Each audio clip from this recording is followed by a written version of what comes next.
은혜 받으실 하나님의 말씀은 창세기 7장 1절에서 3절 말씀입니다. 봉독하겠습니다. 여호와께서 노아에게 이르시되 너와 내 온 집은 방주로 들어가라. 네가 이 세대에 내 앞에서 의로움을 내가 보았음이니라. 너는 모든 정결한 짐승은 암수 7시, 부정한 것은 암수 2씩을 내게로 취하며 공중의 새도 암수 7씩을 취하여 그 씨를 온 지면에 유전케 하라. 아멘. 샬롬 성가대의 찬양과 니시오크셀의 연주가 있겠습니다.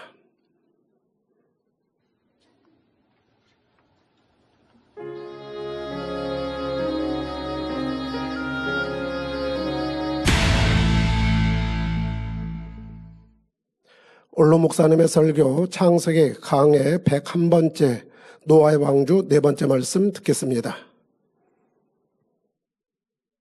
사랑하는 성도 여러분, 전 세계 및 전국의 지교회 성도 여러분, 지성전 성도 여러분, 전 세계 인터넷을 통해 예배 드리는 모든 성도 여러분, GCN 방송 시청자 여러분, 노아의 방주는 폭우가 내리치며 거센 풍랑, 이는 바다에서도 안전했지요.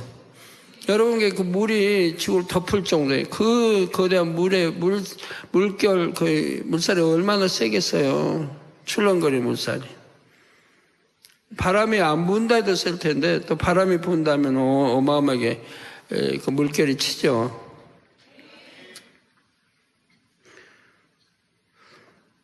이는 노아의 방주가 하나님께서 친히 알려주신 설계, 비율대로 건조됐기 때문입니다. 노아의 방주의 규모는 창세기 6장 15절 말씀대로 길이 약 150m, 넓이 약 25m, 높이가 약 15m이지요. 선박의 길이 150m는 넓이의 6배이며 높이의 10배입니다. 이 비율은 근대의 선박 공학자들이 알아낸 대형 선박 안전 표준 설계 비율과 정확하게 일치했습니다. 연구팀들이 많으니까요. 그래서 전에도 그 발표 나고 했었는데 어쩌면 이렇게 아버지가 해서 설계에 나온 거니까 정확할 수밖에 없잖아요.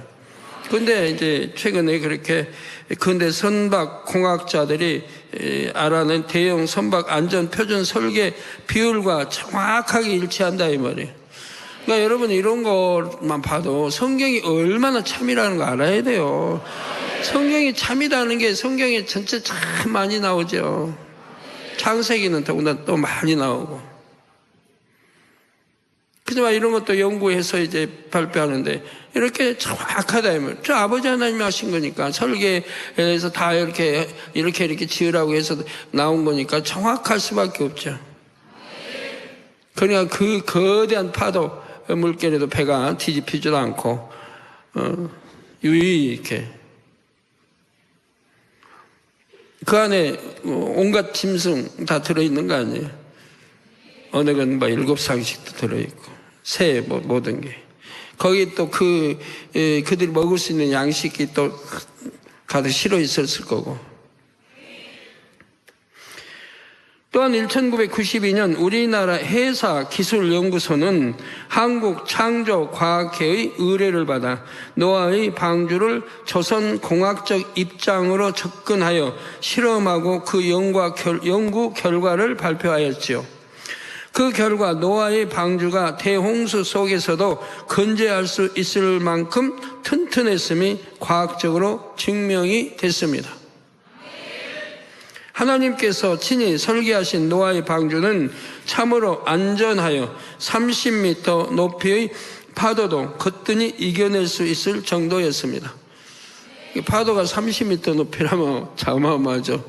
그것도 거뜬히 다 이겨낼 수 있게 이렇게 설계가 됐습니다.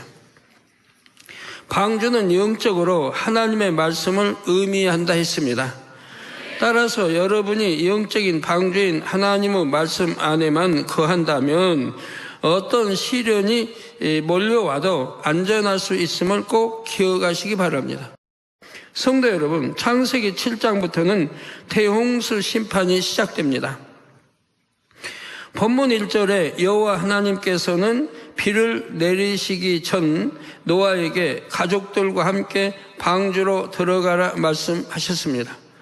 그리고 노아와 그의 가족을 대홍수 심판에서 구원하시는 이유를 분명히 밝히셨지요. 바로 내가 이 세대에 내 앞에서 의로움을 내가 보았음이니라 말씀하신 것입니다. 그 당시 오직 노아만이 하나님 앞에서 의로운 사람이라 인정받았다는 사실입니다. 자기 보기에 의로운 사람이 아닌 하나님께서 보시기에 의로운 사람은 노아처럼 놀라운 축복을 받습니다. 노아는 자기 자신이 구원받음은 물론이요, 그의 가족들도 함께 구원받는 축복을 받았지요. 또한 노아는 하나님의 크신 섭리를 이루는 귀한 도구로 쓰임 받았습니다. 노아가 하나님께 의로움을 인정받음으로 인해 받은 축복이 또 있습니다. 대홍수 심판이 시작될 때 지구를 두르고 있던 창조의 근본의 빛이 완전히 거두어졌지만 노아는 여전히 그 빛으로 둘린 공간에서 살 수 있었다는 사실입니다. 하나님께서는 홍수 중에도 노아의 방주를 근본의 빛으로 둘러주셨지요. 그래서 방주 안에 있는 사람들과 짐승들은 하나님의 특별한 보호를 받았습니다. 창세기 1장 3절에 하나님께서 6일 창조 첫날 빛이 있으라 말씀하시자 창조의 근본의 빛이 지구를 비롯한 첫째 하늘을 둘렀지요. 이에 지구는 유구 공간이면서도 어느 정도는 영의 공간의 법칙을 적용받았습니다. 이렇게 지구를 두르고 있던 창조의 근본의 빛은 아담의 범죄 시점부터 조금씩 거두어지기 시작했죠. 범죄하기 시작하니까 그 빛이 이제 거두어지기 시작한단 말이에요. 그러다가 대홍수의 시작과 함께 완전히 거두어졌던 것입니다. 그 결과 지구는 완연한 유구 공간이 되어 100% 유구 법칙이 적용되었습니다.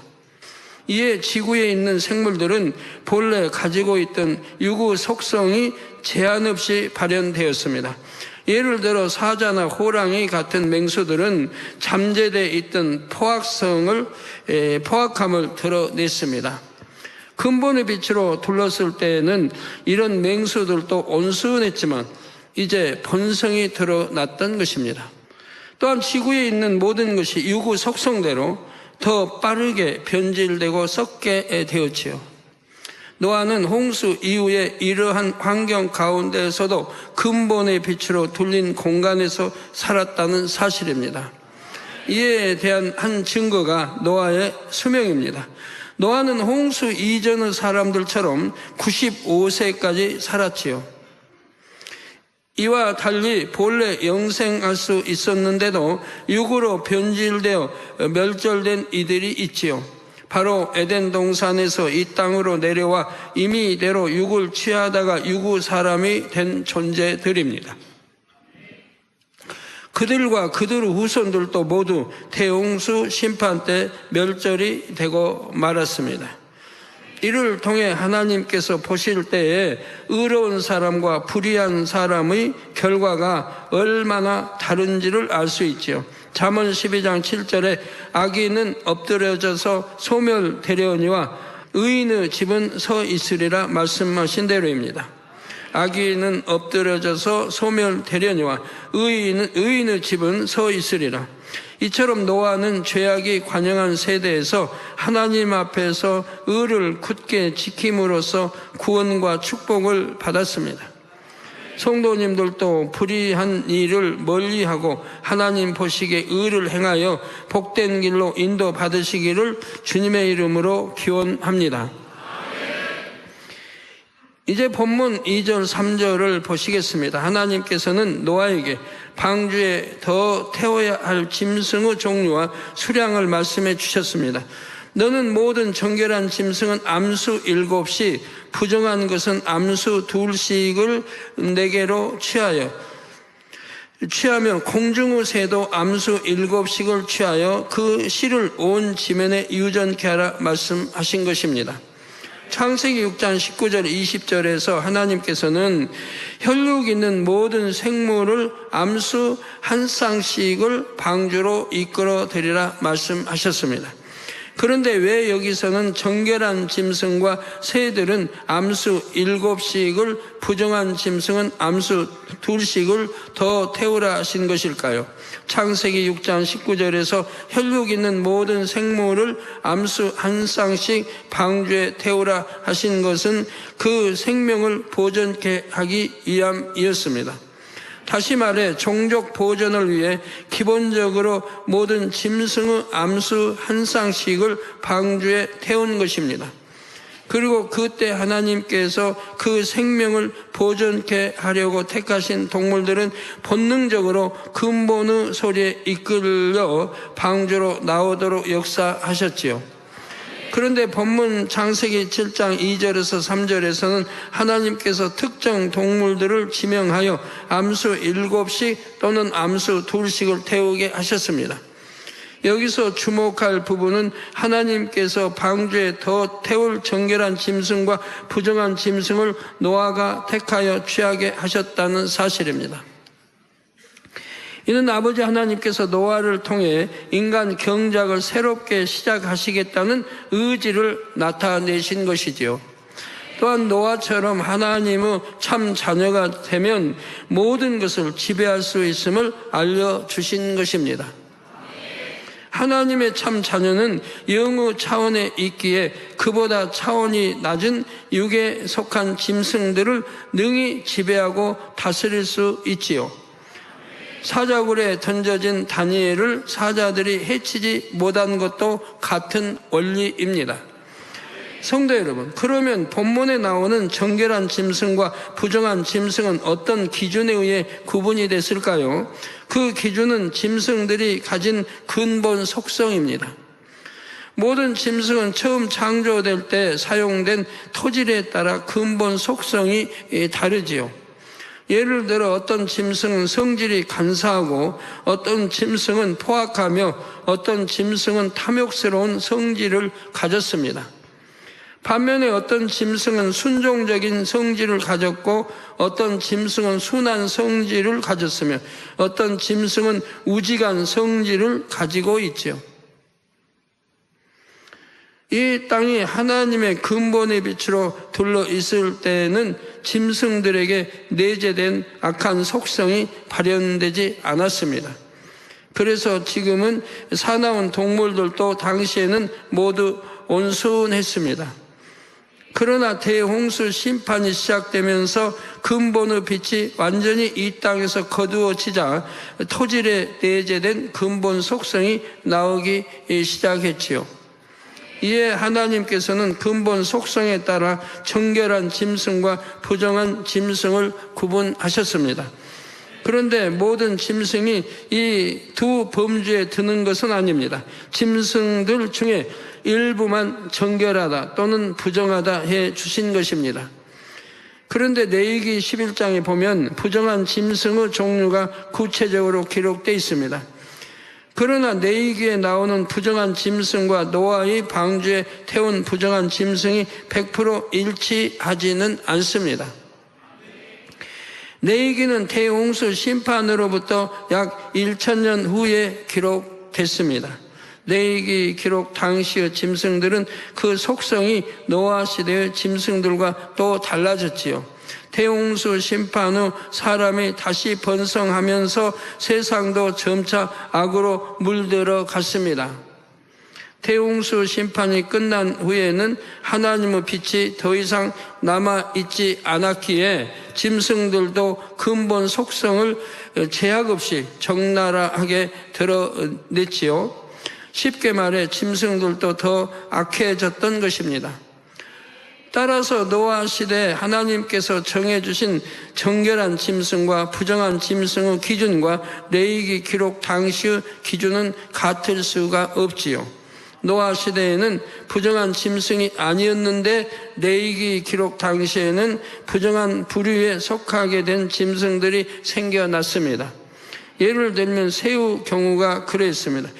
노아 시대에는 새들 중에서 부정하다 할 만큼 악성이 드러난 것이 없었습니다. 이에 본문 3절에도 공중의 새들도 정결한 짐승처럼 암수 7씩을 취하여 그 씨를 온 지면에 유전케 하라 하셨지요. 반면 부정한 새에 대한 언급은 없습니다. 또한 공중의 새라고 하여 새의 모든 종류를 암수 7씩 취하라는 뜻은 아닙니다. 새 중에서 정결한 것만 암수 7씩 취하라는 의미이지요.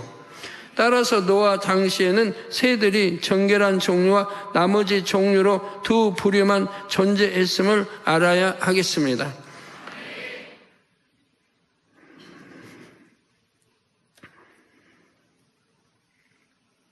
반면에 레위기 11장 13절 19절에 새 중에서 가증하게 여길 것이 무엇인지 구체적으로 명시되어 있지요.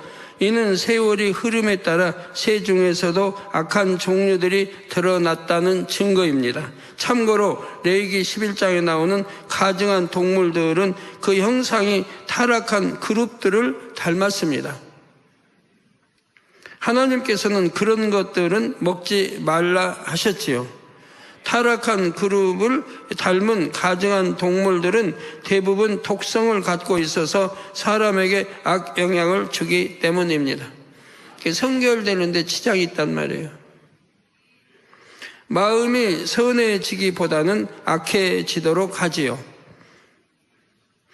성도 여러분, 하나님께서는 본문 2절에 정결한 짐승은 암수 7씩, 부정한 짐승은 암수 1쌍씩을 방주에 태우게 하셨습니다.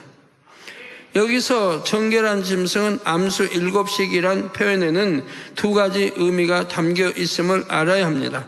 먼저 말 그대로 암수 7쌍, 곧 14마리를 의미합니다. 다음으로 암수 3쌍과 수컷 1마리, 곧 7마리를 뜻하기도 하지요. 창세기 6장 19절에서 모든 짐승을 종족 보존을 위해 기본적으로 암수 1쌍씩 방주에 태웠다 했지요.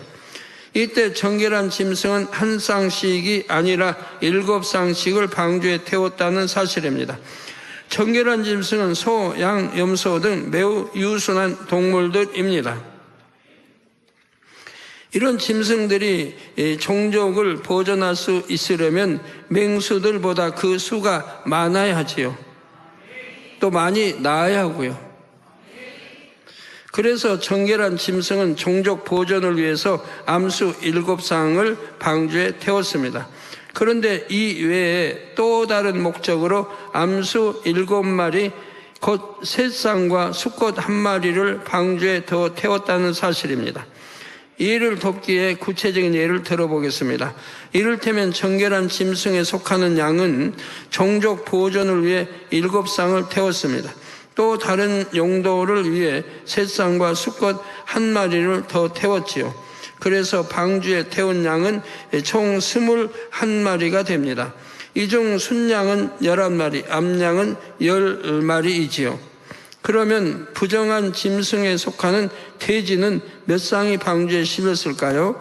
기본적으로 태운 암수 1쌍과 부정한 짐승으로서 태운 암수 1쌍, 이렇게 암수 2쌍, 총 4마리이지요. 그런데 정결한 짐승에도 부정한 짐승에도 속하지 않는 종류가 더 많았습니다. 그들은 그냥 기본적으로 암수 1쌍씩만 방주에 들어갔지요. 노아의 방주에 태워진 짐승들은 이처럼 정결한 것과 부정한 것, 그리고 나머지 이렇게 세 부류였습니다. 그러면 하나님께서 정결한 짐승과 새들, 또한 부정한 짐승들을 방주에 더 태운 또 다른 목적은 무엇일까요? 그것은 대홍수 심판 후 인간의 삶에 그 동물들이 필요한 특별한 분야가 있었습니다. 먼저 정결한 짐승의 용도를 말씀드리겠습니다. 첫째, 하나님께 제사 드릴 때 제물로 쓰기 위함입니다. 창세기 8장 20절에 보면 대홍수 심판 후 방주에서 나온 노아가 하나님께 번제를 드리는 장면이 나옵니다. 노아가 여호와를 위하여 단을 쌓고 모든 정결한 짐승 중에서와 모든 정결한 새 중에서 취하여 번제로 단에 드렸더니 했습니다. 이처럼 하나님께서 제사를 드릴 때는 아무 짐승이나 잡아 드린 것이 아닙니다. 반드시 정결한 짐승이나 새를 제물로 드렸습니다. 이를 통해 우리는 정결한 짐승이란 곧 제물이 될 수 있는 짐승임을 알 수 있지요. 레위기 1장부터 7장에 제사법에 관한 규례가 자세히 나옵니다. 제물로 드릴 동물도 지정돼 있습니다. 짐승 중에서는 소, 양, 염소를, 새 중에서는 비둘기를 제물로 드릴 수 있지요. 이처럼 제물이 될 수 있는 동물의 종류는 4가지에 불과합니다. 노아 시대의 정결한 짐승의 종류도 이와 크게 다르지 않았다는 사실입니다. 그런데 노아 심판 후 노아가 첫 번째 번제를 드릴 때 모든 정결한 짐승 중에서와 모든 정결한 새 중에서 취하여 번제를 드렸다 했습니다. 딱 소 한 마리만 드린 것이 아니라 소 한 마리와 함께 양도, 염소도, 비둘기도 모두 한 마리씩 번제로 드렸던 것이지요. 이때 번제로 드린 정결한 짐승은 모두 수컷이었습니다. 그래서 아버지 하나님께서는 정결한 짐승은 수컷을 한 마리 더 태우게 하셨던 것이지요. 만일 정결한 짐승들을 암수 한 쌍씩만 방주에 태웠다면 이렇게 번제를 드리기 어려웠을 것입니다. 그럼에도 이렇게 번제를 드렸다면 그 순간 소, 양, 염소, 비둘기는 멸종이 돼 버렸겠지요. 그러면 우리는 지금 소, 양, 염소, 비둘기를 볼 수 없게 되는 것이고요.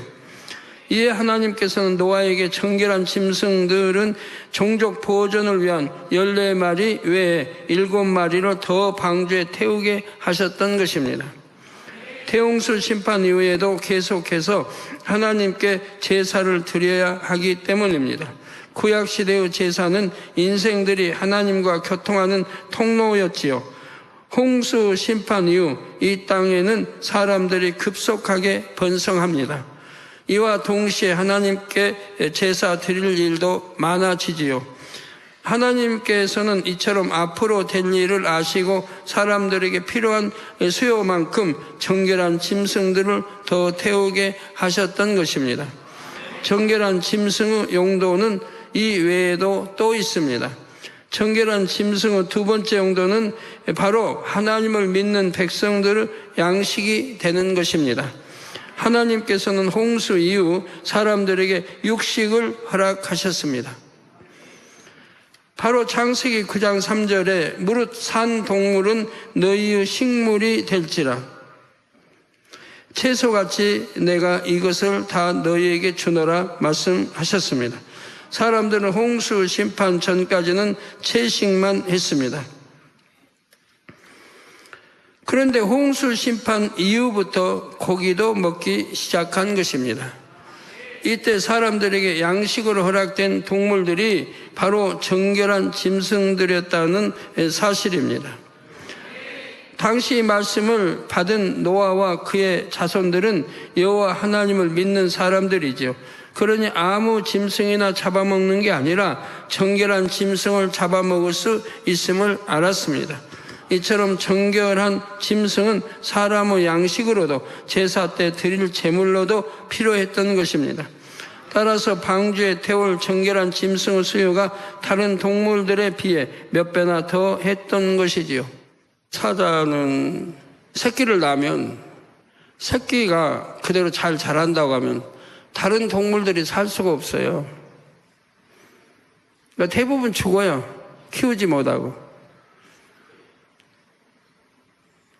그런데 이제 그 사자가 늙고 어미가 늙고 아니면 이제 숫사자가 늙어서 다른 젊은 사자를 돌아다니다가 들어오게 되면 이제 그 집의 주인이 되려고 한단 말이에요.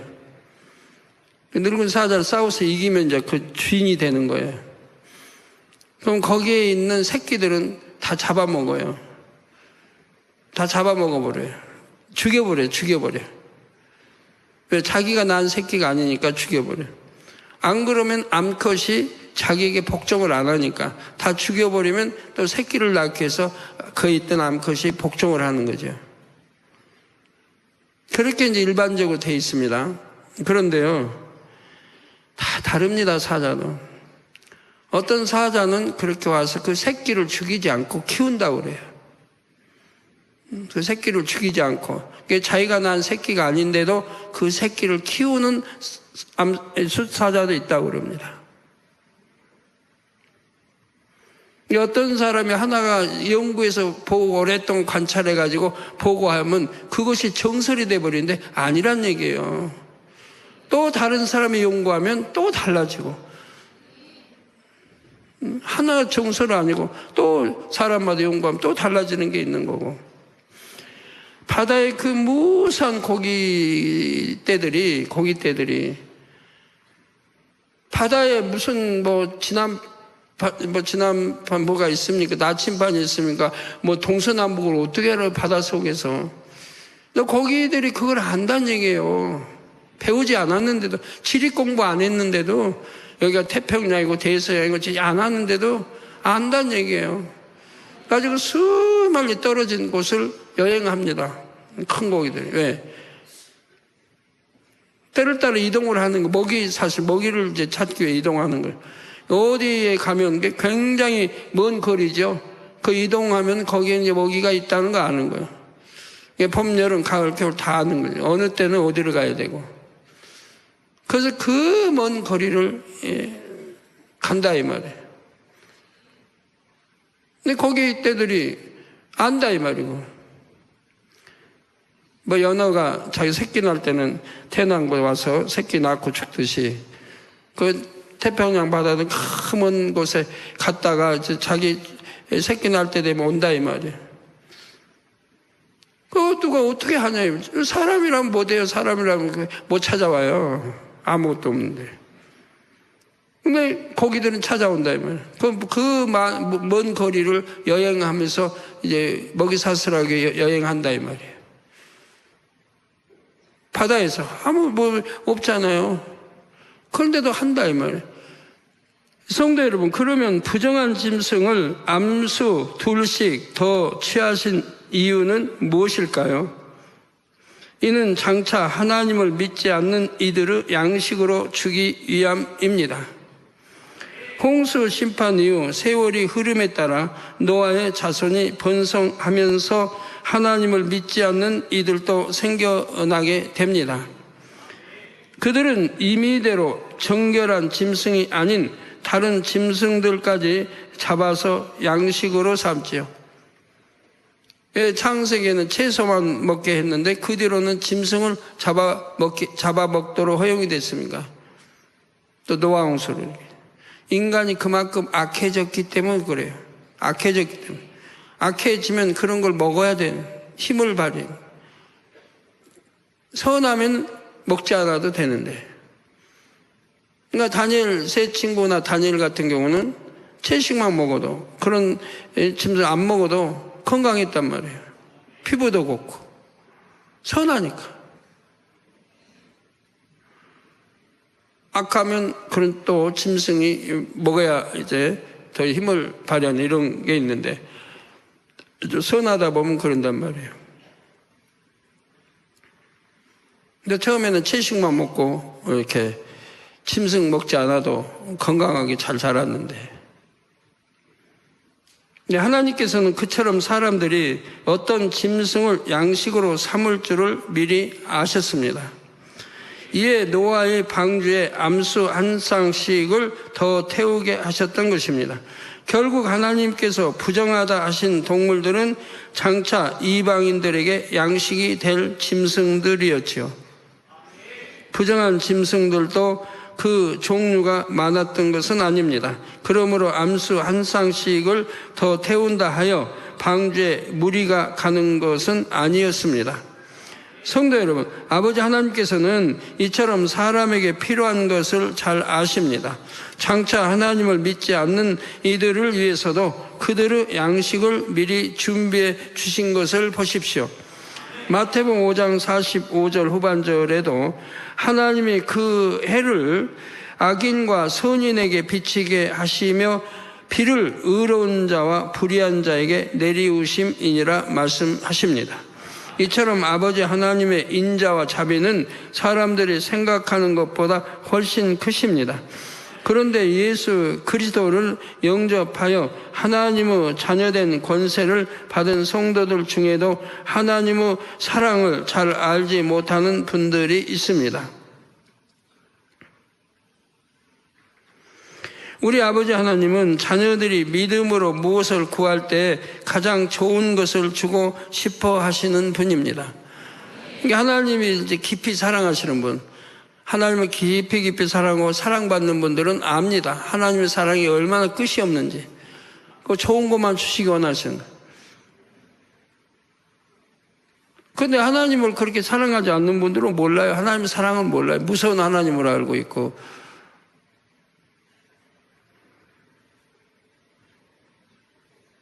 절대 하나님은 노하기 더디하시고 주식이 좋아하시고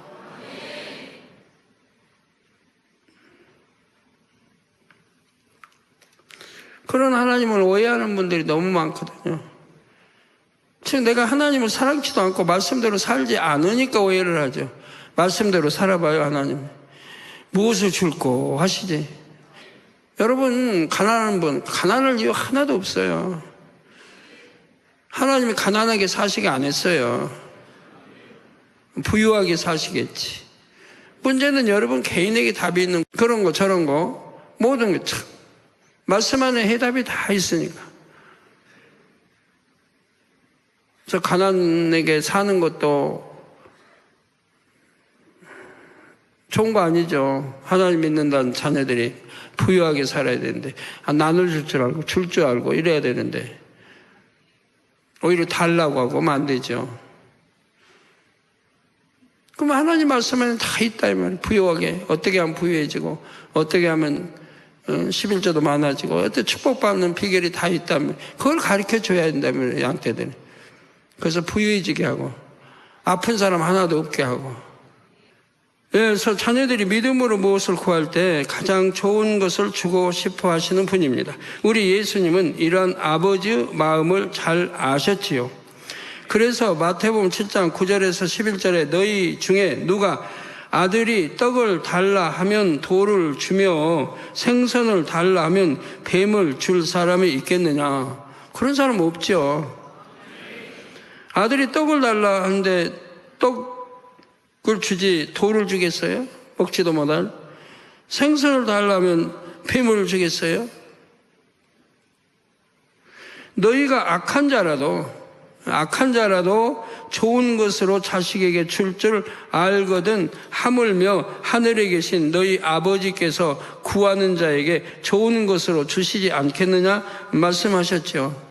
또한 로마서 8장 32절에 사도 바울도 고백하기를 자기 아들을 아끼지 아니하시고 우리 모든 사람을 위하여 내어주시니가 어찌 그 아들과 함께 모든 것을 우리에게 은사로 주지 아니하시겠느냐 했습니다. 그러므로 성도님들은 우리의 아버지 되시는 하나님을 더 신실하게 의지하시기 바랍니다. 여러분은 모든 것을 아시고 모든 필요도 채워주실 수 있는 아버지께 믿음으로 구하시기 바랍니다. 아버지 하나님은 사랑을 베푸시되 공의 가운데 이루시지요. 우리 편에서 구해야 받을 수 있습니다. 또한 마태복음 6장 33절에는 너희는 먼저 그의 나라와 그의 의를 구하라. 그리하면 이 모든 것을 너희에게 더하시리라 말씀하셨지요. 이것이 우리 예수님께서 알려주신 응답과 축복의 비결입니다. 이 말씀만 붙들고 잘 나가도 그대로 되는 거예요. 저는 초신자 때도 이런 말씀이 있으면 그냥 내 거 삼았어요. 얼마나 좋아요. 내 거 삼으면 내 거 되는 건데. 여러분 지금도 마찬가지예요. 이 말씀 이거 한 절이라도 붙들고 말씀대로 살아봐요. 아버지 약속하신 그대로 되어지는 거니까. 먼저 하나님 나라의 확장을 위해 기도해야 하지요. 즉 교회와 목자를 위해서 기도하고 많은 영혼의 구원을 위해서 기도하는 것입니다. 그 다음에 그의 의를 구하라는 것은 마음의 성결을 위해 기도하라는 의미죠.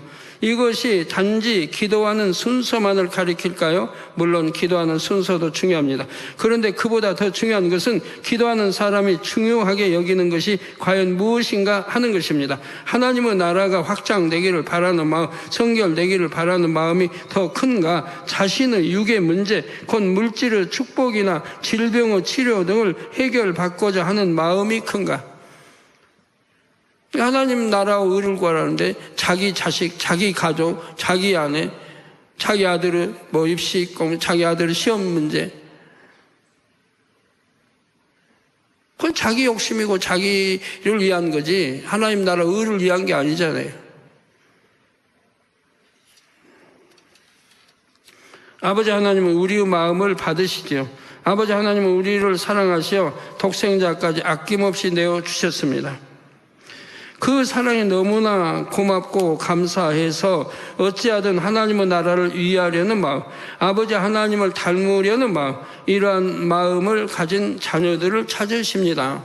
여러분이 이런 마음으로 기도한다면 아버지 하나님께서는 여러분이 구한 것은 물론 그 외에 구하지 않는 것도 더해 주실 것입니다. 아버지 하나님은 자녀들에게 어찌하든 가장 좋은 것을 풍성하게 주기 원하시는 분이기 때문입니다. 이렇게 좋으신 아버지 하나님을 믿고 늘 감사함으로 기도하여 응답과 축복을 받는 성도님들이 되시기를 주님의 이름으로 축원합니다. 들으신 말씀을 생각하면서 기도하겠습니다. 사랑의 아버지 하나님 감사합니다. 이 시간에도 말씀을 통하여서 아버지 하나님의 사랑이 어떠함을 깨닫게 하여 주신 것을 감사드리나이다. 의인에게 있어서는 가족의 구원뿐만 아니라 근본의 빛 가운데 거할 수 있는 은혜를 입었습니다. 오늘날에 있어서도 이와 같은 사랑을 입음으로 인하여서 아버지 은혜 가운데 삶을 살아가게 하여 주시고 기도 간구에 응답하여 주시며 아버지의 영광을 바라볼 수 있도록 축복하여 주신 것을 감사드리나이다. 이와 같은 말씀이 더욱 생명과 능력이 되어지도록 축복하여 주옵소서. 감사드리며 우리 주 예수 그리스도의 이름으로 기도하옵나이다. 아멘. 올로 목사님의 환자를 위한 기도를 받겠습니다. 기도를 받으실 때 아픈 분들은 아픈 곳이나 연약한 곳 위에 손을 얹고 기도 받으시고, 아프지 않으신 분들은 가슴에 손을 얹고 마음의 소원을 위해 믿음으로 기도 받으시기 바랍니다. 할렐루야. 전능하신 사랑의 아버지 하나님, 이 시간 기도 받는 모든 성도님들 위해 안수하여 주옵소서. GCN과 인터넷과 화상을 통해 기도 받는 지교회와 지성전 그리고 전세계 하나님의 자녀들 위에도 시공간을 초월하여 역사하여 주시기를 원합니다. 믿어지는 믿음을 주시고 부정적인 생각과 의심의 세력을 물리쳐 주옵시며 모든 시험 환난도 물리쳐 주옵소서. 머리부터 발끝까지 오장 육부 뼈 마디마디 온몸의 신경 조직 세포 등 아픈 곳마다 성령의 불로 태우시고 근본의 빛으로 역사하여 주옵소서. 예수 그리스도의 이름으로 명하노니 원수마귀 사단 모든 질병 균 연약함아 물러가라. 빛이 여임하라. 모든 불치 난치병도 성령의 불로 태워 깨끗하게 역사하여 주옵소서. 말라리아를 비롯한 모든 풍토병도 물리쳐 주옵소서. 감기, 기침, 열, 몸살, 독감 등 각종 유행성 질병도 다 물러가라. 어떠한 유행성 질병 균도 틈타지 않게 지켜 주옵소서. 위암, 폐암, 간암, 유방암, 자궁암, 대장암, 피부암 등 각종 암과 에이즈, 백혈병, 뇌졸중, 고혈압, 저혈압, 심장병, 폐병, 위장병, 당뇨, 부인병, 피부병, 갑상선 질환과 모든 염증도 깨끗게 하여 주옵소서. 소아마비, 중풍, 관절염, 디스크도 온전케 하여 주옵소서. 요통, 두통, 신경통을 비롯한 모든 통증은 사라질지어다.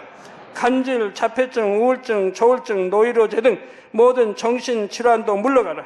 모든 마비된 것도 풀어지고 일어나 걷고 뛸지어다. 눈도 잘 보이게 하옵시고 귀도 잘 들리게 하여 주옵소서. 소경은 눈을 뜨고 기머거리는 들으며 벙어리는 말할지어다. 각종 사고, 후유증도 깨끗게 하시고 부러진 뼈도 붙여 주옵소서. 화상 입은 것도 온전케 하옵소서. 화기야 물러가라. 열도 물러가라. 아버지 흉터도 나지 않게 역사해 주시기를 원합니다. 마약을 비롯하여 각종 약물과 독극물 중독도 깨끗함을 입을지어다. 죽은 신경과 세포가 살아나며 죽은 자도 살아나게 하여 주옵소서. 잉태의 축복도 주시기를 원합니다. 잉태 축복을 받으라. 예수 그리스도의 이름으로 명하노니 원수마귀 사단아 하늘 공중 곳에 잡은 악의 영들아 물러가라. 그의 사자들도 물러갈지니라. 이 땅의 악한 영, 더러운 영, 거짓되고 간사한 영, 이간질하고 미혹하는 모든 어둠들은 물러가라. 모든 흉악의 결박을 풀고 어둠아 물러가라. 빛이여 임하라. 아버지 하나님, 부르짖어 기도할 수 있는 능력을 주시고 죄를 버리고 성결될 수 있는 능력을 주옵소서. 영혼이 잘됨같이 범사에 잘되게 하시고 가정의 복음화도 이루어 주시길 원합니다.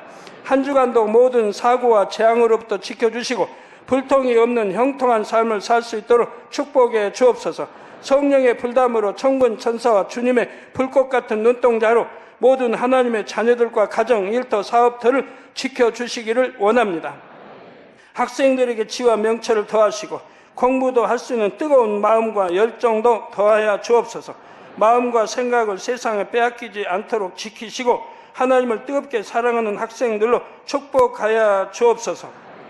하나님의 자녀들이 먹으나 마시나 입으나 무엇을 하든지 하나님 앞에 영광 돌리는 삶이 되게 축복하여 주시기를 원합니다.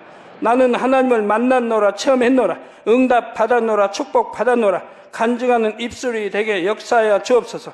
아버지 하나님 감사합니다. 홀로 영광 받으옵소서. 우리 주 예수 그리스도의 이름으로 기도하옵나이다. 아멘.